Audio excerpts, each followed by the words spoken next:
U.S. President Joe Biden will sign a major new climate bill into law today.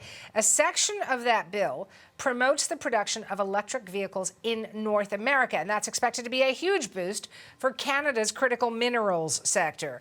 CBC's Alex Panetta is on the story live from Washington. What is this bill designed to accomplish, Alex?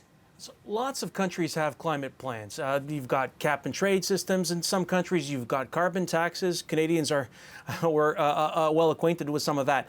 The United States can't get that through Congress, so it's gone a different route. It's essentially carpet bombing the energy sector with cash. It's going to dump lots and lots of cash on things like solar power and wind power and carbon capture and storage for the oil sector and home retrofits.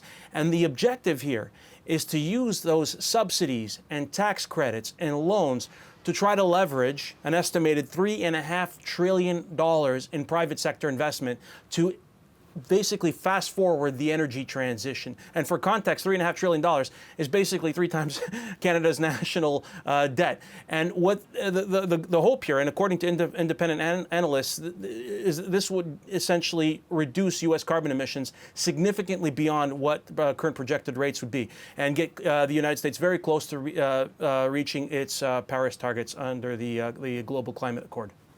And how does Canada fit into those goals, Alex? So the projections about the potential carbon savings in this plan vary widely. And one of the reasons they vary widely is it's unclear how quickly industry will be able to respond to some of these fiscal incentives. Take the electric vehicle thing as an example. For about a year, we talked about how this was an irritant between Canada and the United States. Well, this bill makes peace with Canada. It says, all right, we'll offer tax credits to any electric vehicle produced within North America. The problem there is that very few vehicles will benefit from the subsidy because the bill also says we need to have North American components in these cars, North American batteries with North American critical minerals. Well, that's going to be a bit of a problem because this sector doesn't exist within North America. Essentially, the key swing vote in the Senate, Joe Manchin said, look, I don't want to subsidize this transition to electric vehicles until we have the materials for them at home, because I don't want to be relying on China for all these inputs.